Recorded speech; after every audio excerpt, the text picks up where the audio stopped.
Let me look at what is happening in our local dailies quickly.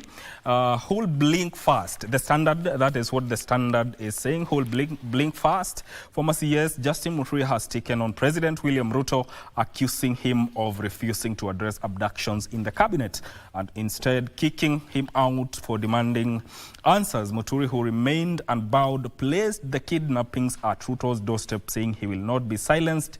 He claimed Ruto lied after the president said Muturi sacked himself when he absconded cabinet meetings. Read that story on page 5 of the Standard newspaper. The Daily Nation is saying, I'm the king of the mountain. Head of state seeking to win back support of populace, a region that swept him to power in 2022 poll race. President William Ruto says he does not need any political brokers to ascend the slippery but vote-rich Mount Kenya region, brushing off the acrimonious falling out with his former deputy Rigathi Gachagua as inconsequential in his decades-long ties and friendship with local residents. Mr. Gachagua has previously declared himself the region's political kingpin and vowed to make his former boss a one-term president. That story is told on page 4 and 5 of the Daily Nation.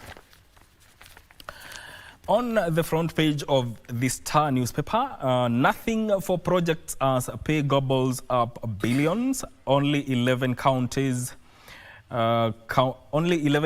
comply with 35% wage bill ceiling, and 16 exceed 50%. That is what is captured on our local dailies. You can grab your favorite copy and read those stories in detail. Right about now, we get into matters youth and governance. This is a segment that we address matters to do with the youth, and today we are looking at Kenya's future. The youth and Kenya's future, have they been used as just a voting bloc, or do they really have real political influence? In studio, I'm joined by Onywari Nyamari Frank, who is an advocate of the High Court. Welcome to the program, Wakili. Thank you. And also Minishi Gerald, who is a political analyst. Karibu sana. Thank you, it's a pleasure to be here. And also Alo Denish, I've pronounced that right. Yes. He's a youth leader and a political analyst. Now, let's get into this conversation, gentlemen. You know, Kenyan population is young, but then again, there's the aspect of being included in governance structures. But the first question is, are the youth facing or are they participating in shaping the future of the country? I'll start with you, Alo. Okay, thank you very much, and actually it's an honor to be here to discuss this crucial topic, youth and the Kenya's future. Yes. We are aware statistically that youths make up to 75% of the Kenya's population. Yeah. While that is true, we also are facing the fact that majority of the youths are still struggling with the unemployment, with the lack of access to funding, and with the exclusion in government or policy or decision-making table. And you can see out of the 75% of the Kenyan youth, less than 7%, for example, are there in the elective positions. That really begs the question that are youth really included in the decision-making process, and are they part of the economic transformation that we are looking forward to? Being the largest population, I can say that we can't ignore the youths, because we are the backbone of innovation. We are the backbone of economic growth, and actually we are the backbone of social transformation. It's high time that the Kenyan government, the private sectors, take a keen interest into ensuring that the youth are really included, because if we build the youth today, we are building the Kenyan future. If we ignore the youth, we are ignoring the future of Kenya tomorrow. That is what I can say. As far as I'm concerned, there are tremendous steps that have been taken into consideration to ensure that youth are involved, but so far, not so good. Okay. Yes. Minishi, are the youth participating fully in this, or are they being sidelined? Thank you, Mike. Thank you so much.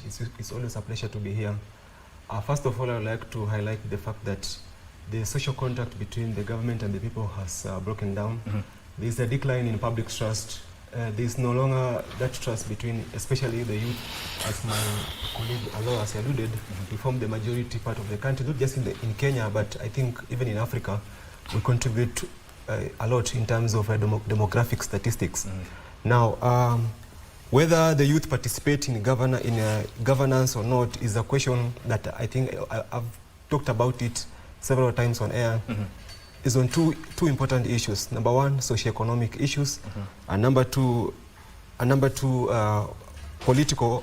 But on socioeconomic issues, we have the issues about civic education and poverty. Okay. If we go back in retrospect, what happened in June 2024, it was not something that came out of the blues. These are some of the issues with poverty and employment crisis in Kenya. There are some of the things that pushed Kenyans, especially the young people, to the streets, you know, to demand for accountability and transparency from their government. I feel like there's still a gap in terms of accountability, and there's a gap between the ruling elites and the youth, and the public participation, you know, has not been given that time, or has not been given that attention that is needed. So that at least maybe the youth can come to the table. Hold that thought. We take a short break. We'll come back to continue with this conversation. Don't go too far. Even governance continues shortly.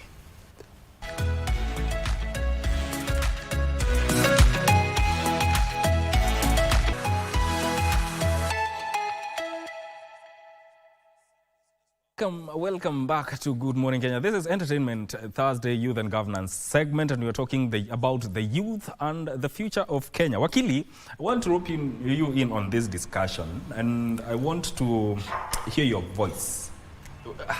Do the youth have real political influence right now? Yes, thank you very much, first of all, for this opportunity to once again come and address issues to do with the nation and the youth. In answering your question, I want to say that from the experience of what we had in 2024 June, there is a political awakening as far as the youth of this country are concerned. This was orchestrated by the kind of anger that was being displayed by the political class. Yes. There is a type of arrogance that was being showcased by the political class.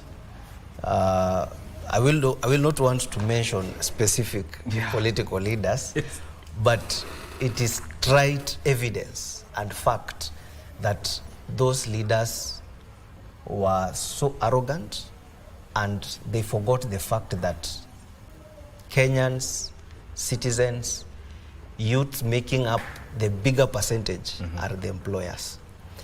And therefore, given the trend, or rather the wave of political activities in this country, I must say that and appreciate the fact that the youths have been awakened, the youths have been made to be alive to the facts that are happening around them.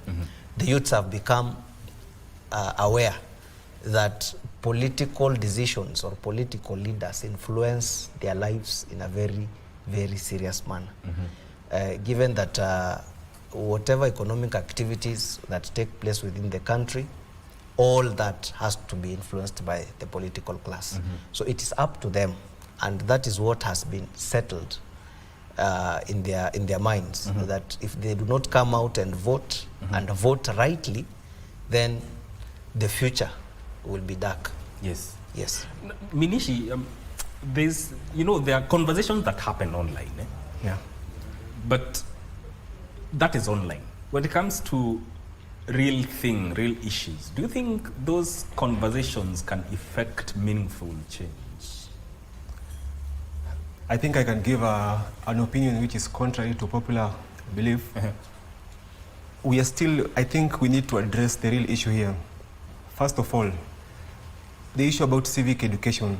It's not about, yes, granted, we want the youth in those leadership spaces in governance and politics. Yes. However, the question still remains, what kind of youth are we sending there? Do we have youth whom we can trust? Question number 2, the issue about civic education. We are in a situation where you find this political class, they are taking advantage of ignorant Kenyans. Most Kenyans, they don't have civic education, respectfully speaking. And so that's why you find, even when we come to campaigning periods, and it's very sad because most leaders focus so much on next election as opposed to next generation. So when we come near to elections, most youth, they easily become sellouts, you know. When they are given some handouts, you know, they can easily turn aside their allegiance to certain political individuals. So number 1, the issue about civic education is very important. Number 2, the reason why also, as my colleague lawyer Wia said, the reason why also we are having this anger among Kenyans is also because of the poor leadership. Poor leadership is a factor here in Kenya. We have leaders who are arrogant, as my colleague here alluded. And also, number 2, we need to settle also the issue about poverty and unemployment. Because poverty and unemployment is what most youth, you know, it has pushed most youth to the corner, even to compromise their integrity and self-dignity. So if we don't address even these underlying issues, even if Kenya elects 70% youth in parliament or in Senate, they will still compromise because we have not addressed the underlying issues, what is affecting Kenya right now, because there's a problem of ethnopolitics and this problem needs to be rooted out. Okay. Be that as it may. Hello, do you think, even as we are talking about the future of the country, do you think the youth offer alternative leadership? Right. You see, now we always say that politics is where the ideals of the society meet the realities of power. Yeah. Just as my colleagues have alluded, there is one aspect of presenting idealism during campaign and facing reality after elections. And that is the greatest change that, the greatest challenge that we have. I want to say that youths, yes, would offer alternative governance because they are vibrant, they're energetic, they can challenge the status quo and come up with new innovations and new forms of governance. But that one thing I have to say, that let us face the reality first. Over time, youths have been always tools for accession to power, and youths have been subject of divide and rule.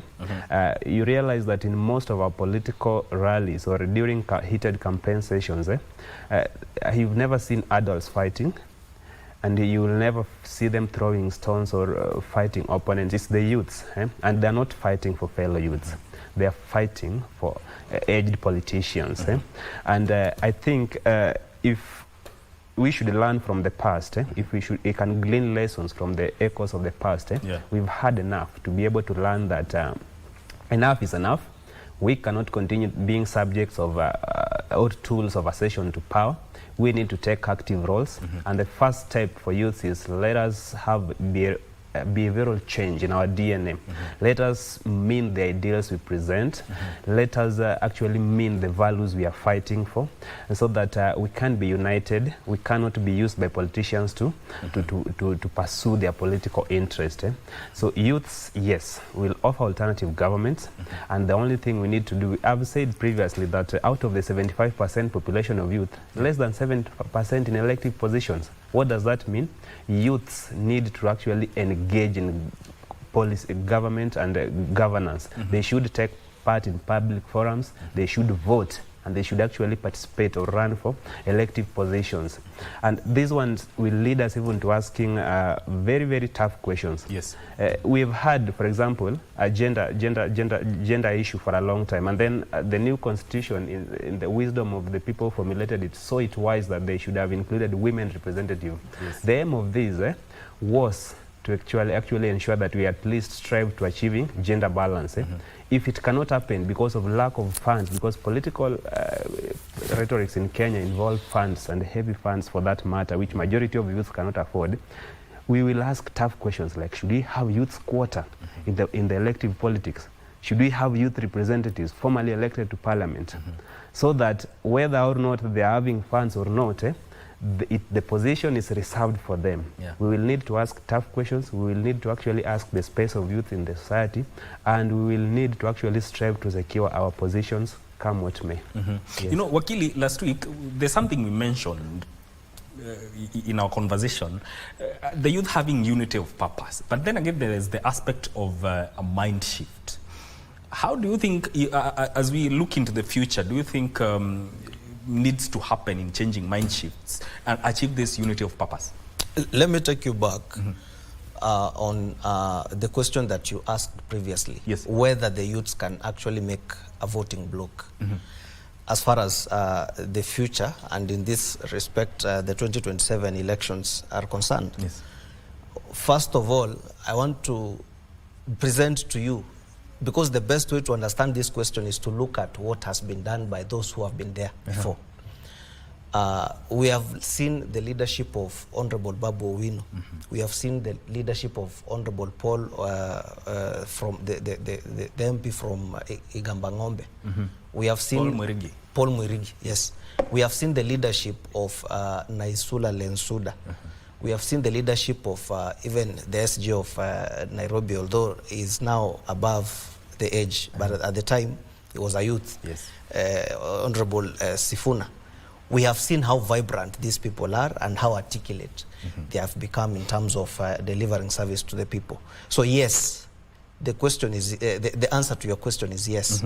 Youths can offer alternative governance and better governance all together compared to the old chaps that we have in government today. Now going forward, we say that youths have a tool within their hands that they need to use, and this tool is very powerful. This tool is the numbers.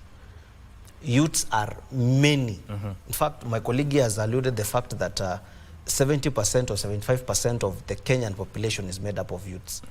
And it is upon them to actually go and take the voting card, so that by 2027, everybody is ready. Now, to answer you, you have alluded to the fact that there is a shift of away from the unity of purpose that we discussed last week. The question is, what is the cause of that shift? The Nini is in terms of shift, changing the mindset to have a unity of purpose. Yes. Yes. So what is the cause that is making these youths to be able to change their mindset? First, as my friends have alluded here, it is poverty. Secondly, it is that poverty that is being caused by lack of jobs. A significant percentage of youths in this country are jobless, yet they are graduates. Myself, I am an advocate, but you see, I cannot be employed in the government. But I'm out there trying to do what? To earn. So there is a challenge which cuts across, and that challenge is purely poverty. That if we change the political class, or rather this political class comes to the youths and they look at them, they just use that poverty as the tool to make them change their mindsets. So if the youths can come out of that cocoon and say that we are united, we have a purpose, we are focused, and this is our aim, they will be able to even elect one of their own come 2027. So my aspiration as a young person is that let us not lose focus. The Constitution has opened a lot of doors for us. I talked about Article 38, which gives us political rights. I alluded to the Article 90 and Article 98, which speaks about youth representation in Parliament. And the numbers they are wanting, given the population that we are in Kenya. For example, when it comes to representation of the youths in the Senate, we are only having 2 youths against a population of over 35 million youths. That is one thing. Article 55 bestows upon the state the responsibility of ensuring that youths are accorded equal opportunities, including governance. Yes. That has not been actualized. In fact, we fault the government for failing to create these avenues for the youth. But the question goes down to individual persons. What do we want as youths? Exactly. We want a change. We want a better representation, we want service delivery, we want jobs. If that is not attained, then we have work to do. And it's only up until we make a decision to be focused, that is when we will make things change in this country. Indeed. And Minishi, you know, one of the things that is coming out from this conversation is socioeconomic issues. So does the youth have to wait for the government to address them, or it's going to be a concerted effort between them and the government to address these issues if you are looking at the future? Thank you, Mike. I think it's a kind of, honestly speaking, the government can't make you rich, or the government can't solve all the problems of the people. However, there needs to be a partnership between, a kind of a partnership between the people and the government. Now, where the government comes in is in terms of policies, as I think some of my colleagues have alluded several times. These policies affect businesses, small and medium enterprises, you know, from the top to the bottom. Yeah. So we are having, you know, the lack of responsibility from the government side in terms of accountability and transparency, in terms of formulating policies which enable the market, you know, friendly market policies, you know, government policies that, you know, can help business to thrive. Yes. A good working business environment. Another thing is that government also needs to provide incentives. You know, you realize that most youth, they have so many big ideas, you know. If you compare, for example, our country, Kenya, not just Kenya, but in Africa, with the developed world, you realize that the developed world supports so much startups and so much ideas, you know, which ideas especially which are transformative, which have a social impact. But here in Kenya, we find there's that gap. We are still struggling. Yes, the government can solve all the problems for the people, but the government can step in terms of policies, in terms of offering also grants, small grants to farmers, to people, you know, to the SMEs. It can be very important. It can help to boost the economy. However, there's also the responsibility of the people. And I think also that's an area that we need also to focus on much, because if you look at our social media platforms, we are so much hypercritical about our government. Yes, granted, I know we want accountability. I know our leaders have failed us. However, there is an aspect that even as youth, we need to be accountable for our actions. I've realized that in our generation, we are very, most of our youth, you know, we are very careless. Yes, not careless in terms of laziness or laziness and all that. No, careless in terms of we don't want to take responsibility where it needs to be taken. Yeah, that's an area of consideration. Alo, he has raised a very important issue, the aspect of accountability. You know, is it that we only want to hold leaders accountable as a people, but we do not want to take accountability on ourselves? I really want to disagree and agree to some extent. First of all, you only become accountable for what you are doing. And being that most youths are not in power, that is, the people in power are the ones to be held accountable. Now, the challenge is, are youths doing their part? Are youths taking part in public politics? Do they vote? That is the first place. Do they engage in public forums? And do the youth run for elective positions? We may blame youth to that extent, but let us also face the reality. One of the key challenges we have in the Kenyan politics is, first of all, high cost of political campaigns, which most youths can't afford. We have that misrepresentation. We have voter apathy. Majority of the Kenyan youth, if leave alone this previous awakening, they were feeling disconnected from the Kenyan politician. They were feeling not misrepresented. And you realize majority of them sometimes didn't turn out to vote. So there is that concept of voter apathy, that exclusion. So one thing I can challenge the youths, we have the numbers, we have the ability, we have the tool that is the voting capacity, and therefore we can change this narrative. What has been, again, a problem in the past is the lack of accountability, is the ethnic politics. Recently, you saw when there was Gen Z revolution, all youths came out together. Just as we speak currently, they are closely again regrouping into political parties that are ethnic based. If somebody go to Nyanza, for example, you will not see a Gen Z there. You will see Nyanza people are supporting so and so. If somebody goes to Central, you forget about the Gen Z again. Because if there is somebody the Central people are against, for example, they are all against that person regardless of the age brackets.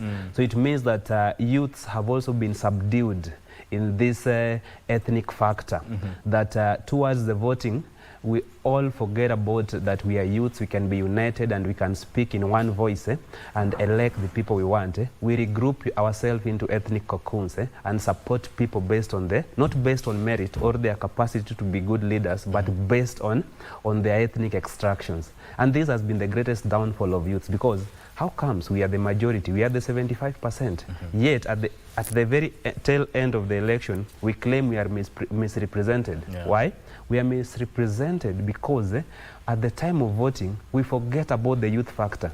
We forget about the ideals which we fought for, and we regroup ourselves into ethnic extractions and vote for people based on ethnic lines.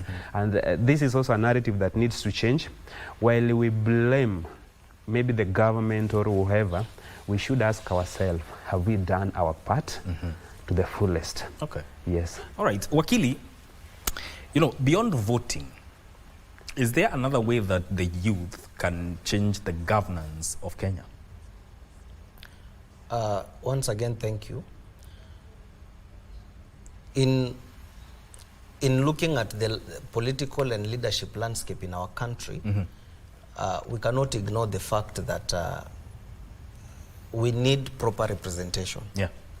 We can also not ignore the fact that there is a rotten cocoon within government which is making lives of many Kenyans, a good percentage of them being the youths, erratic.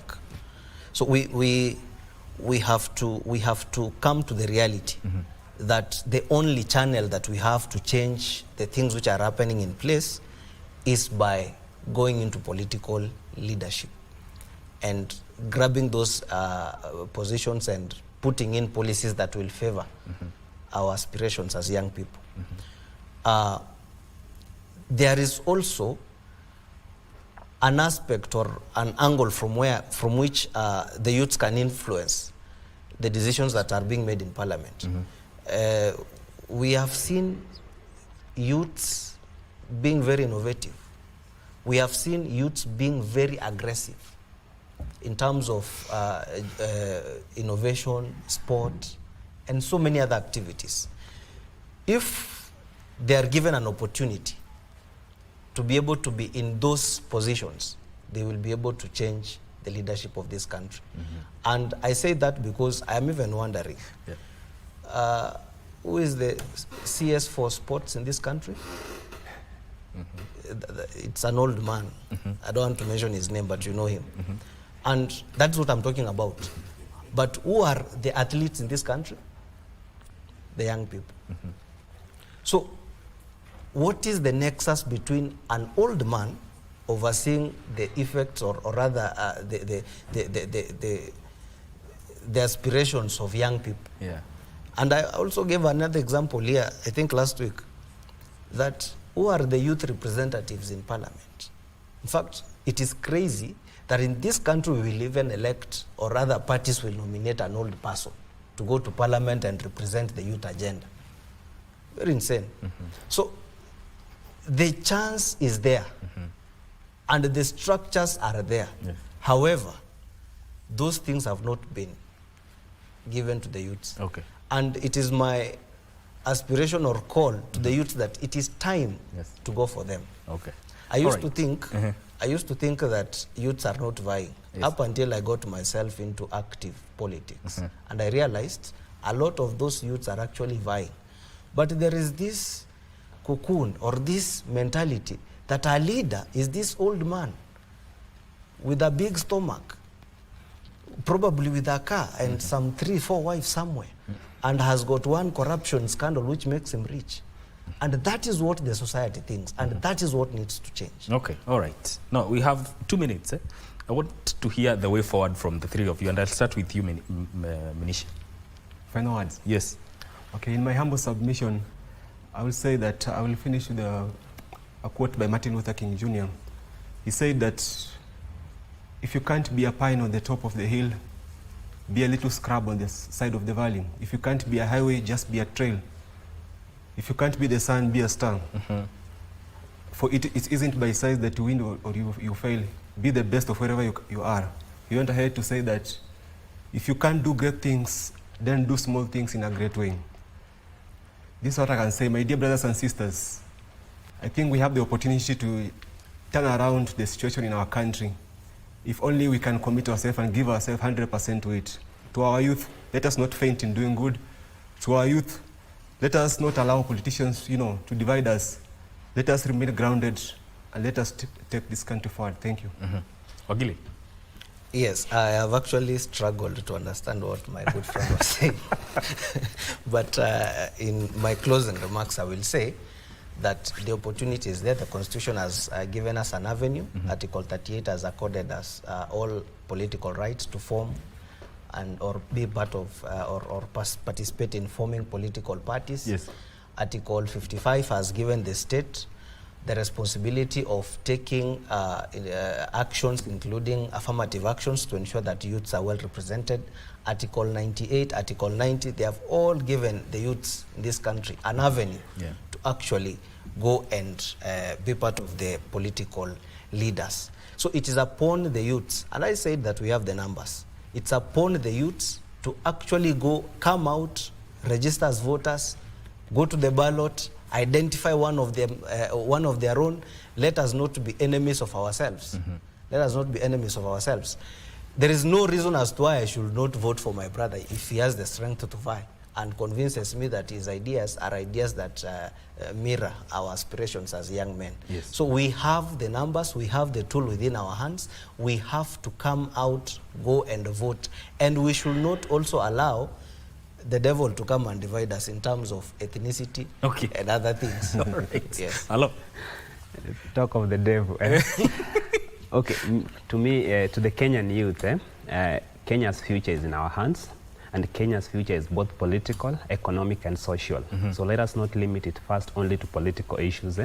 And so we have the numbers, we have the creativity, and we have the resilience to drive change.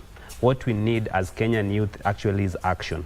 Action from government to create an enabling environment and youth-favorable policies. Action from the private sectors, actually to absorb more youths and give support to youth startups. And action, which is the most important, from ourselves as youth to take actions. I look forward to the time when we will stop this discussion and actually take a bold steps in making this change actually a reality.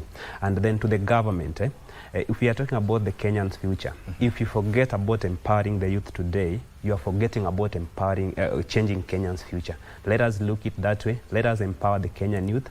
Let us give them opportunities that can really help us build our future together. And that time is not any other time. That time is now. Yes. Thank you. Thank you so much. We'll continue having these conversations right here on Youth Governance segment, or every Thursday on Entertainment Thursday. Gentlemen, I thank you for your time. That is Alo Dennis, who is a political analyst and a youth leader, and also Wakili Frank Nyamari, who is an advocate of the High Court, and Minishi Gerald, who is a political analyst. This is where we put a full stop to this conversation.